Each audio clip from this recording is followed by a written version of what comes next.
قربانی کا گوشت محفوظ کرنا۔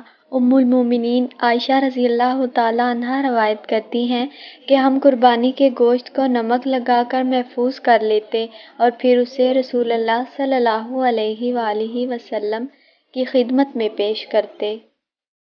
قربانی کے جانور بکری، بکرا، دمبا، دمبی، بھیڑ، مینڈھا، گائے، بیل، بھینس، بھینسا، اونٹ، اونٹنی، ان کے سوا کسی اور جانور کی قربانی جائز نہیں۔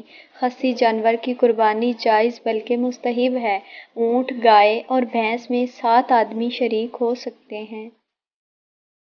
حضرت ابو ہریرہ رضی اللہ تعالیٰ عنہ سے مروی ہے، نبی کریم صلی اللہ علیہ وآلہ وسلم نے فرمایا، جب تم میں سے کوئی شخص قربانی کرے تو اسے چاہیے کہ اپنی قربانی کے جانور کا گوشت خود بھی کھائے۔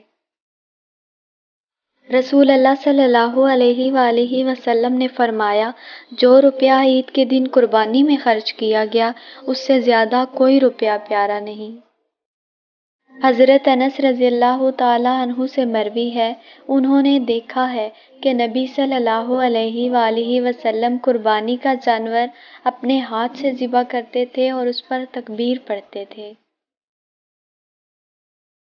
غریبوں کی قربانی۔ ایک شخص نے عرض کی، یا رسول اللہ صلی اللہ علیہ وآلہ وسلم، اگر میرے پاس منیحہ یعنی ادھار لیے گئے جانور کے سوا کوئی جانور نہ ہو تو کیا اسی کی قربانی کر دوں؟ فرمایا، نہیں، ہاں، تم اپنے بال، ناخن اور مونچھیں تراشو اور منہ زیر ناف مونڈ لو، اسی میں تمہاری قربانی اللہ عز و جل کے ہاں پوری ہو جائے گی۔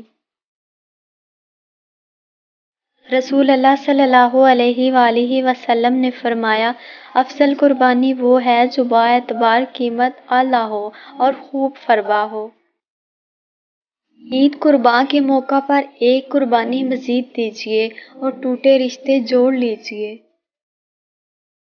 ام المومنین عائشہ رضی اللہ تعالیٰ عنہا کہتی ہیں کہ ہم لوگ قربانی کے گوشت میں سے پایا اکٹھا کر کے رکھ دیتے، پھر رسول اللہ صلی اللہ علیہ وآلہ وسلم 15 روز کے بعد انہیں کھایا کرتے تھے۔ گوشت کی تقسیم کاری۔ اگر قربانی کے جانور میں کئی حضرات شریک ہوں تو گوشت وزن کر کے تقسیم کیا جائے، اندازے سے تقسیم کرنا جائز نہیں۔